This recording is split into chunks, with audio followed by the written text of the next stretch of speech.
Tengo acá en mis manos un libro muy interesante, Una vacuna contra la decadencia. Decadencia, ¿no? De esto estamos hablando mucho los argentinos. Decadencia argentina, ¿no? Exactamente. Sobre todo en los últimos años, a partir de la pandemia, se ha agudizado en el país el debate en torno a esa sensación de decadencia que atraviesa la economía argentina y que también tiene un correlato social, cultural, y que tiene al país en una especie de ciénaga de la que no puede salir a pesar de que tiene potencialidades, de que tiene recursos. Este libro busca tener una mirada superadora, propositiva por eso, y es muy interesante no solamente por lo que elige tratar, sino además por quienes son los autores. Son 3 autores, 2 de ellos nos acompañan.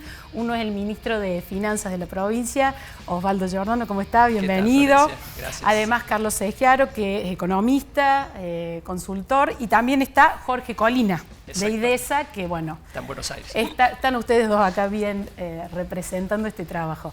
Y es muy interesante por esto que yo decía, Osvaldo. Yo no sé si puede leerse también de alguna manera como una especie de autocrítica, en el sentido de, por ahí no individual, porque quizás como ministro viene impulsando muchas de las cuestiones de los cambios que proponen en relación al Estado en términos individuales, pero sí como participante de una gestión, porque básicamente lo que propone el libro es todo lo que tiene que cambiar el Estado para ser eficiente. El Estado entendido como un actor clave a la hora de impulsar la salida de la decadencia, ¿no?, del país, ineludible. Entonces, todo lo que tiene que cambiar en el Estado es mucho. Y de alguna manera de todos esos vicios participan todos los estamentos de gobierno en Argentina, ¿no? Incluso una gestión como la provincial de Córdoba, ¿no? Sí. ¿Cómo es eso? ¿Cómo ha sido un ejercicio de reflexión? Sin duda fue, digamos, fruto, ¿no?, un poco de lo que nos pasa a todos los argentinos, ¿no? Esta bronca de un país con potencialidades y una realidad tan triste, tan angustiante, tan desesperante. Y en ese marco sí, tiene mucho de autocrítica, en un sentido más amplio, ¿no?, de una gestión puntual, sino una perspectiva más amplia, de decir, llevamos muchos años, podemos decir arbitrariamente de cuándo tomamos, por cuestiones estadísticas, 60 años, en donde sistemáticamente nos venimos equivocando y donde sistemáticamente cada vez vamos peor. Y cuando hicimos esa reflexión en la cual nos juntamos 3 personas, que en realidad yo las conozco de hace mucho tiempo a mis 2 coautores, pero entre ellos no se conocían, encontramos cosas interesantes en el sentido de que hoy estamos bastante aturdidos por la grieta. Y es cierto que existe la grieta, existe intolerancia, hasta existe violencia, ¿no?, y falta de capacidad de diálogo, pero cuando nos pusimos a ver, bueno, vamos a los problemas centrales, y dentro de ellos el problema de cómo está organizado y cómo funciona el sector público, en realidad no vimos grietas, sino más bien una gran cantidad de consensos que llevan un montón de tiempo. Esto no es un tema de este gobierno, ni del anterior, ni del anterior del Ni anterior. de peronismo, radicalismo, Juntos por el Ni Cambio, siquiera PRO, militares, no. tuvimos gobierno militar, Claro, en este periodo. Una constante de unas, entre comillas, políticas de Estado. Justamente cuando decimos, no, falta política de Estado, en realidad las tenemos, no las decimos por ahí, no las escribimos, no hacemos grandes acuerdos, pero las respetamos, las hemos seguido con mucha fidelidad y son las que nos llevan a esta situación decadente. Y en la medida en que no las explicitemos, no las cuestionemos y no busquemos una alternativa, yo creo que vamos a ir equivocando o no y vamos a ir estando enojados con la Argentina. Ustedes plantean en el libro que hay algunos temas que son, por llamarlo de alguna manera, tabú en la política, no se tocan o no se discuten. Uno es las jubilaciones. Ninguno se mete a fondo con un problema que es muy grave para el financiamiento de jubilaciones y pensiones. El sistema tributario también de Argentina, con la escala que tiene de la nación, la provincia, los municipios, el empleo público. Digamos, en la experiencia, bueno, tienen las 2 experiencias estatales dentro del Estado. ¿Por qué esos temas son tabúes? ¿Por qué nadie se ha animado a meterse con esos temas que son claves para el desarrollo? Bueno, porque obviamente hay un proceso que lleva muchos años y en algún esquema previo decíamos, bueno, nadie quiere poner el dedo en el ventilador sobre determinadas cosas, porque discutir algunas cuestiones de fondo sobre el funcionamiento del Estado expresa tocar, no digamos privilegios en sí mismos, pero sí espacios que han estado durante mucho tiempo sin debatirse. Y en realidad nos animamos a tocar algunas cosas, por eso decimos el libro tal vez es políticamente incorrecto, en el sentido de que toca cuestiones, como decía Osvaldo, que nunca se tocan en sí, porque se habla sobre la superficie de determinados problemas. A ver, por ejemplo, hablar de la estabilidad del empleo público es tocar un tema delicadísimo, en realidad. Totalmente. Pero es una pieza que hace, obviamente, la eficiencia del funcionamiento del Estado argentino, de las provincias, de los municipios. Y nosotros decimos, no es que si tocamos ese ejemplo particularmente, tiene un proceso histórico el hecho de decir, bueno, ¿por qué existe la estabilidad del empleo público? Para que no cambie un gobierno y venga otro y mueva a todos los que están para poner a los amigos. El tema es que ciertas normas que tienen una lógica y un sentido después se desfiguran y terminan generando consecuencias muy indeseables, porque hablamos de eficiencia del sector público y en ese punto este es un ejemplo fuerte, porque el libro recurre a muchos otros, ¿no es cierto? Pero también tenemos, es decir, tenemos un ejemplo ahí del cual nadie quiere hablar. Y no podemos Totalmente. discutir la eficiencia del sector público si no tocamos ese tema, por ejemplo. Tenemos ejemplos en Córdoba, bueno, la modificación que se hizo al sistema jubilatorio durante la última gestión de Schiaretti tuvo mucha repercusión a nivel social, protestas en la calle. Bueno, finalmente se llevó a cabo, pero fue un costo político que debió pagar el gobierno. También por eso, a veces ese costo político no se decide no afrontarse y se sigue hacia adelante con más déficit, con un problema que no se resuelve, ¿no? Digamos, las consecuencias políticas también están ahí en la orden del día. Sí, el previsional es un tema sensible en el mundo, pero no hay en el mundo, creo, experiencia, por lo menos de país grande o del tamaño nuestro, que se haya manejado el tema previsional con tanta falta de previsión, haciendo un juego de palabras y que un poco el título del capítulo es decir, en previsión social uno tiene la ventaja de poder saber lo que va a pasar porque la demografía es bastante previsible y sistemáticamente en la Argentina distintos gobiernos, y nuevamente volvemos a lo mismo, ¿no? Gobiernos militares, gobiernos radicales, gobiernos peronistas, han ignorado eso, improvisado y cayendo siempre en lo mismo, que es que cómo resuelvo el problema de corto plazo y bueno, manipulando la movilidad. Es decir, toco la movilidad, que la inflación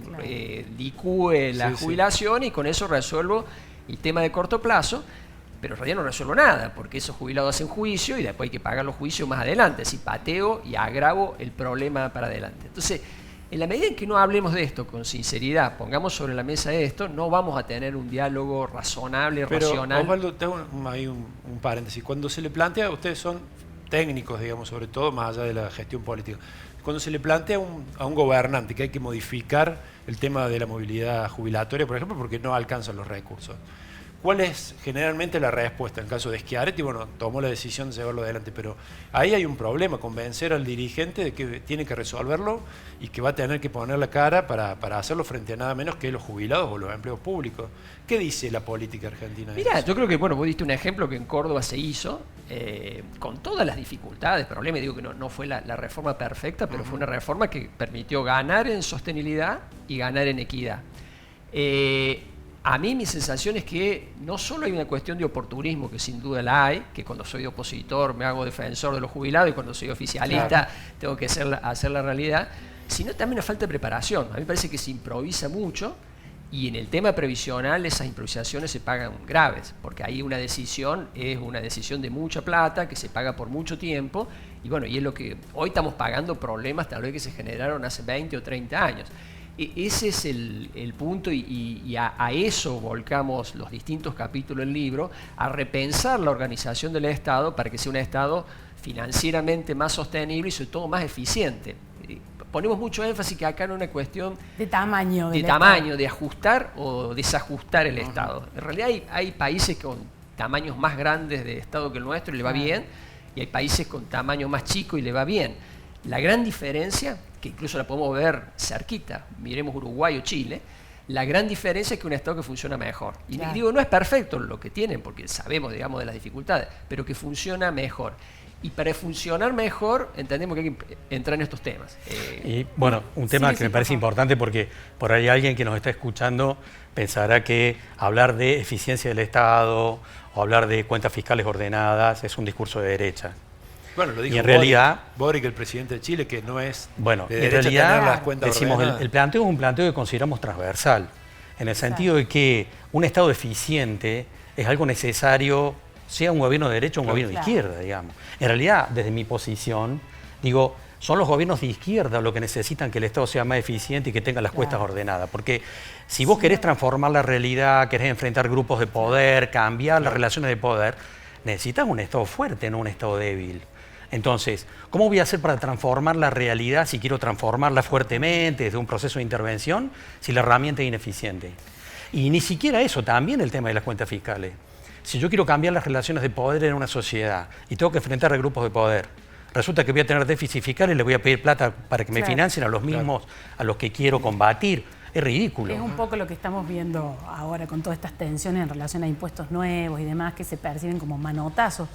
Ustedes, creo yo, bueno, dan mucho en la tecla con este concepto que hablamos de echar luz, animarse sobre los consensos tácitos, ¿no? Que creo que combina un poco de todo, las lógicas que no se piensan, inercias, el miedo a tomar decisiones con costo político, también la conservación de privilegios en la política. ¿No les parece que, de alguna manera, aunque este debate no esté planteado con esta claridad, con esta racionalidad en la sociedad, eso es lo que la sociedad está percibiendo, de lo que se está cansando, y por eso prende esta idea, por ejemplo, de la casta de Milei y conecta desde ese lugar que con la gente, ¿no? Con el hartazgo de la gente, ¿no? Tiene que ver con esto, con la permanencia de estas cosas. Ya sabemos que esto funciona mal, pero ¿quién le pone el cascabel al gato? ¿Quién empieza con el cambio transformador? Totalmente. Yo creo que Milei hábilmente refleja eso, ¿no? Ese cansancio, esa bronca que no es inventada, es decir, la vemos a diario en distintos ámbitos, en distintos niveles sociales, en distintos lugares. Y lo que en realidad con el libro tratamos de aportar es darle un golpe de racionalidad a eso, es decir, que no vaya a ser que por la bronca tomemos el camino equivocado.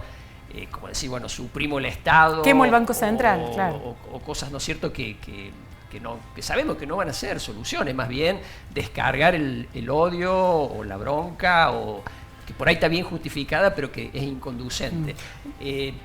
Nuestra intención, bueno, es aportar esta cuota de racionalidad.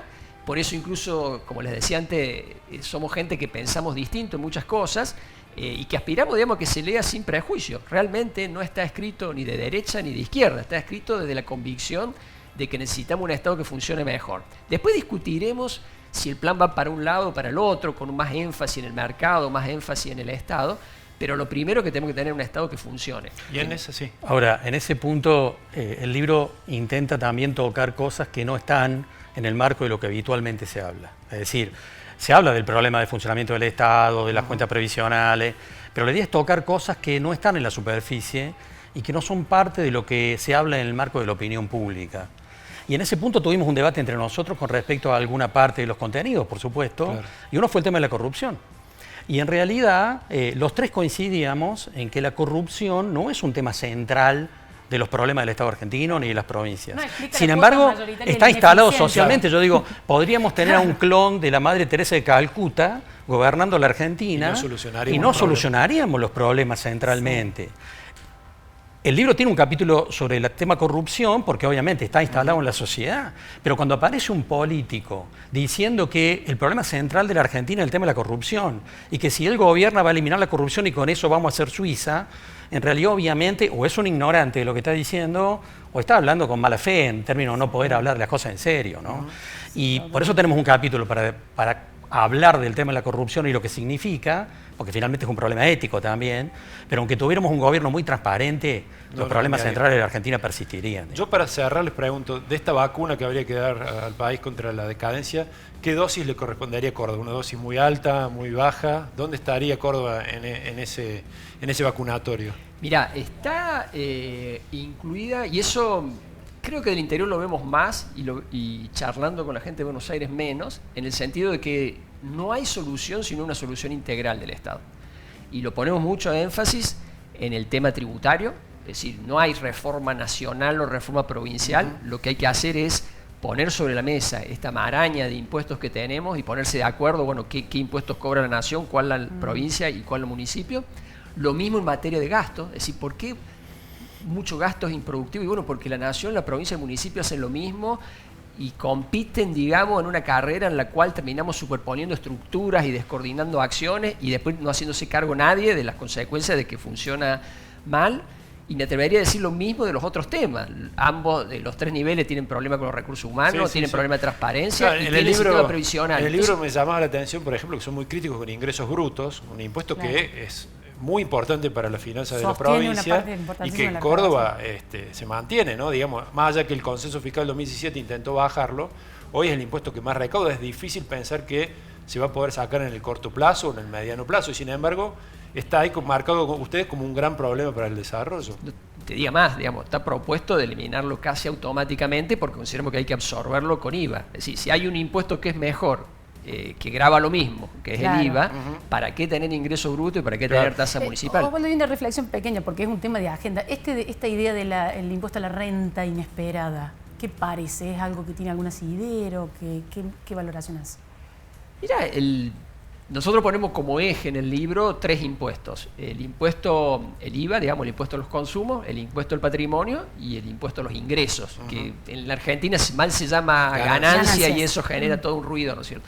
En ese marco, digamos, el impuesto a las ganancias en el mundo tiene alícuotas progresivas en función del aumento de la ganancia, de manera que lo que hay está en discusión es, bueno, cuán progresivo es, pero no es algo que esté fuera de la lógica, digamos, del impuesto, que mientras más gano, más pago, digamos, eso es hacia la esencia del impuesto. Bueno, yo lo recomiendo, la verdad, lo leímos el fin de semana el libro y es muy interesante, no solo por la descripción, por las críticas, sino porque propone soluciones. Aparte de números, la experiencia. con la experiencia que tienen en la función y me parece y en un lenguaje claro ya. Que se necesitan, como decía recién, sobre el tema de qué planteos se hacen sobre el país y qué soluciones también se proponen. También nos involucra a los ciudadanos, porque por ejemplo en el problema del empleo en el Estado también hay una especie de consenso, de complicidad de la ciudadanía, que si puede entrar al Estado por la ventana, como dicen ustedes, y no trabajar y cobrar un sueldo, lo hace, digamos. Así que hay mucho para cambiar. Bueno, les agradecemos muchísimo. No sé dónde se consigue el libro, si quieren.